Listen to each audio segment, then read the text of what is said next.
Buenas, sonhadores e fazedores. Bem-vindos ao Bytes do Podbrand, uma seleção de cortes do podcast. Sou Maurício Medeiros, designer e empreendedor e entusiasta do conhecimento. Peço por gentileza que se inscreva em nosso canal.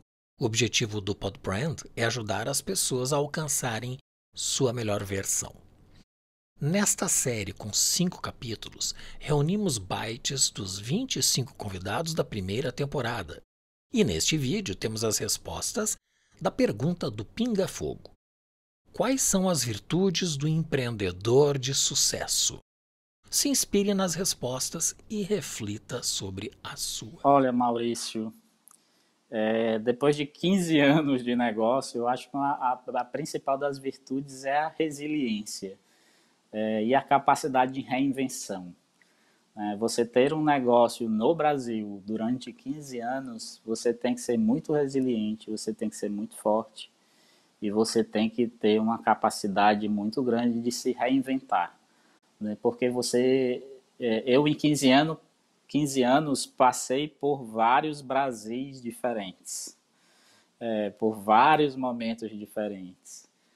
Então eu tive que me reinventar várias vezes. A gente acabou de sair de um momento de pandemia, que a gente teve que reinventar a forma de trabalhar, passar por crises econômicas incontáveis. Então você tem que ser, tem que ter essa capacidade de reinvenção a cada ano. E uma força de vontade tremenda para fazer a coisa acontecer.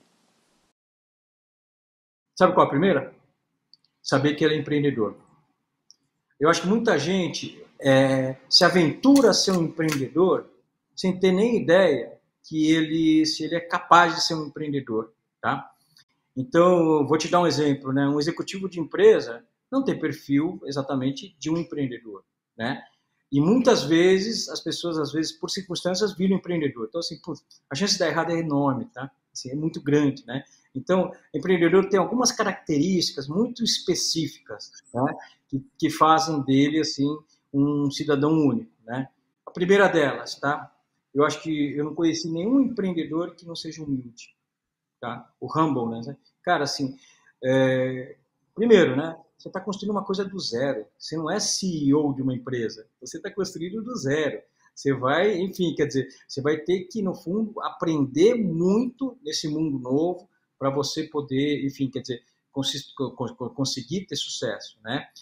Outro ponto, resiliência, né? Puta, você deve conhecer, assim, os casos que eu vejo de empresas, eu não conheço um que não sofreu. Eu não conheço um empreendedor que fala assim, não, de cara eu fui lá e deu... Não, tudo é um processo mega sofrido, gera muito desgaste, né? E a terceira característica que eu acho desse empreendedor de sucesso que eu até, enfim, quer dizer, muita gente critica, mas é o seguinte, é cash, tá? É caixa, é dinheiro, tá? Então o que acontece? Sai atrás de venda, cara. Sai atrás de botar o negócio em pé, porque você tem que colocar o negócio em pé. Você não tem que administrar. Um executivo administra, sei lá, um pouco as vendas, mas administra muito mais custo, né? Cara, você não administra custo. Você vai administrar a venda, então você tem que ir atrás de venda. Então, essa pegada desses 3 componentes, né, para mim, assim, são fundamentais no sucesso de um empreendedor. E posso te dar a quarta? Sorte. Sabe por quê? Cara, todo mundo fala assim, não, pô, Tominho, você falar de sorte, você é engenheiro, pô, como é que você vai falar de sorte, né? Sorte no seguinte, sorte de você conseguir conciliar no tempo capacidade e oportunidade. Quantas pessoas têm uma capacidade enorme, mas não têm uma oportunidade no tempo? Quantas pessoas têm oportunidade, mas não têm capacidade na hora de fazer as coisas? O cara que consegue conciliar esses dois é um cara sortudo, é um cara que tem sorte. Conciliar isso no tempo. E desculpa, Maurício, isso aí, meu, não é uma coisa e pode olhar, olha esses caras todos de sucesso, olha, por exemplo, o caso do Nubank, olha como é que foi, no tempo, né, no tempo certo, sabe? Então tem sorte sim, mas tem esses 3 primeiros que sem esses 3 é quase o que a gente chama de qualificador, né, cara? Não dá, tá? Assim, ser um cara babaca no mundo de hoje, esquece, não vai conseguir construir nada, né? Ser um cara arrogante, de jeito nenhum, né? Ser um cara que acha que a vida é... Não é. A vida do empreendedor é maluca. E ser um cara que não orienta por caixa, orienta por revenue, não existe. Mas tem que ter sorte também. Bom, eu sou uma admiradora dos empreendedores, porque eu acho que eles têm alguns elementos que são muito, muito fortes. Coragem, resiliência, visão e ação. Eu acho que um empreendedor que conseguir combinar essas 4, ele já tem a maior parte do que ele precisa para ter sucesso no seu empreendimento. Eu diria que tem alguns diferenciais, eu diria que essas são as virtudes. Aquele que talvez vai se diferenciar nesse momento de empreender é aquele que tem um pensamento de acompanhamento, de monitoramento e de correção contínua das suas ações. Eu diria que é neste ponto em que uma consultoria como a TM20 mais ajuda aos nossos clientes, porque ele tem a visão, ele teve a coragem, ele tem a resiliência, e ele erra e ele acerta e ele continua insistindo, mas nós podemos muito, com base nessa consultoria que se suporta em pesquisa de mercado, ajudar na correção de rota. E outra vez, são correções de rota muitas vezes muito simples. Um ponto que eu queria deixar bem patente aqui na nossa conversa muitas vezes não é rocket science. Não são grandes ações, não são grandes questões de negócios.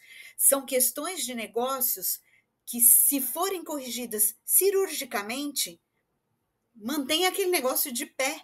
E que, se não forem corrigidas a tempo, podem ir minando aquele negócio e ele não vai se manter no longo prazo. Então, a gente tem muito prazer, muita satisfação e muito orgulho de estar participando de monitoramentos, muitas vezes contínuos, dos nossos clientes empreendedores para que eles tenham sucesso nos seus negócios. De certa maneira, a primeira delas é uma certa irresponsabilidade, né? A gente faz as coisas sem necessariamente querer chegar em algum lugar. Essa é a principal característica de um empreendedor. O empreendedor curte mais a jornada do que, de fato, chegar em algum lugar. Isso é importante, porque se a gente quer chegar em algum lugar, isso cria uma angústia, isso cria frustrações, e eu acho que o empreendedorismo ele não acaba nunca, né? Segundo ponto, para mim, é curiosidade. Assim, você precisa ser um infinite learner, você precisa aprender constantemente e ter alguma coisa dentro de si a ser aplacada, a ser solucionada. E é a própria jornada do empreendedorismo que acaba aplacando, né, essa curiosidade, né? Não é fácil, então disciplina é bastante importante. Muitas vezes você não tem um chefe, você tem a realidade se impondo. Então você precisa fazer um pouquinho a cada dia, né? Aquela coisa do last minute não funciona muito bem. Então você tem que ter essa disciplina. Resiliência, porque o contexto muda a todo instante. Então você saber se adaptar a novos contextos, adaptar seu negócio, adaptar suas características é muito importante. E uma coisa que as pessoas esquecem, né? Eu dei aula na USP, ajudei a formar um monte de designer. São soft skills. As universidades hoje formam basicamente baseado em hard skills. Então, quando você vai formar um designer, você forma o cara ali sabendo fazer o craft, que a gente chama, né? Os softwares, a linguagem gráfica. Isso é importante, sem sombra de dúvida, mas no mundo dessa complexidade, os relacionamentos são fundamentais. Então, saber se relacionar é bem relevante. Empreender. No Brasil, eu acho que a primeira coisa que tem que se pensar é num herói, né? O sujeito que empreende no Brasil é um herói, porque ele tem que ter a virtude, eu acho que a primeira é a paciência. Eu acho que paciência pela questão de saber saber ter um olhar paciente no que diz respeito a ser observador, saber observar o que afeta, né, o negócio dele, o empreendimento dele. Eu acho que tem que entender que a partir do momento que você observa, você começa a ver se você é resiliente ou não, né? Então, ser resiliente eu acho que é um aspecto importantíssimo. Não é simplesmente mudar porque está todo mundo mudando, é entender o porquê da mudança, né? Será que existe realmente necessidade de você fazer um atendimento automatizado pelo WhatsApp? Se você é uma micro, né? Se você é um MEI, será que você realmente precisa de um serviço automatizado pelo WhatsApp? Onde você sabe que, às vezes, a melhor coisa é você atender o cliente ali e trocar uma meia dúzia de ideia com ele, né? E conversar e tal. Sendo, né, cuidadoso com relação à sua gestão do tempo, lógico. Você começa a identificar que, de repente, você está gastando mais seu tempo para atender seu usuário do que para fazer teu serviço. Aí você tem que ver a gestão do tempo e saber como é que você vai gerir seus processos. Se você vai realmente, não, tudo bem, vou contratar meu sobrinho para ficar respondendo no WhatsApp, né? É outra coisa. É melhor, às vezes, você botar o sobrinho respondendo no WhatsApp com um treinamento básico para ele entender como ele se comporta, como ele responde, como ele respeita o cliente, né? Do que você colocar uma solução automatizada para responder automaticamente as questões. Porque eu não sei se são vocês, mas parece que todas as impossibilidades do que foi pensado para uma estrutura de resposta automática ali do sistema, né? Vamos supor, se o sujeito pergunta isso, ele responde aquilo, né? Parece que todas aquelas perguntas, sempre que eu entro, eu faço a pergunta que não está lá, porque a resposta é sempre um negócio, né? É meio, gente, nonsense, né? Parece que não pensaram nessas respostas aqui.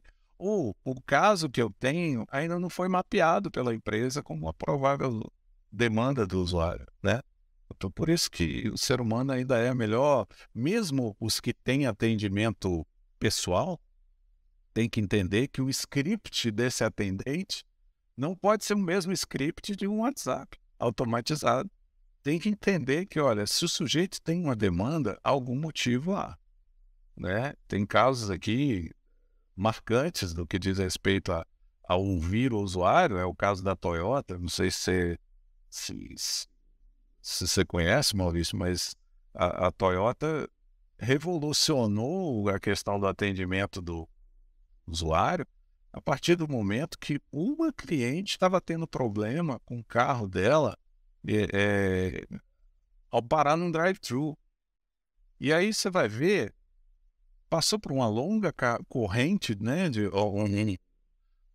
uma longa linha de tomadas de decisão até um engenheiro entrevistar a usuária para tentar entender o que estava acontecendo, para a gente entender que no final das contas era o local que tinha uma saída de ar que estava afetando o motor da pessoa. Quer dizer, é um negócio assim que isso representa um gasto, eu diria que é um investimento. Porque se um usuário está tendo um problema, existe um motivo para um usuário estar tendo problema. A única diferença que a gente tem de um Toyota para, por exemplo, um Airbus, né, é justamente que se o Toyota der um problema com um usuário, né, o máximo que pode acontecer é um usuário estar insatisfeito ali com a questão. Agora, se é com a Airbus, você está afetando ali, né, sei lá quantos numa viagem só. E se for um negócio de segurança, você está... Uma coisa é o Toyota, você encosta ali, liga o seu pisca-alerta e espera o socorro chegar. O Airbus não, você não tem como encostar, né? Então, são questões assim que o usuário tem que entender aí o papel que ele tem, né, nessa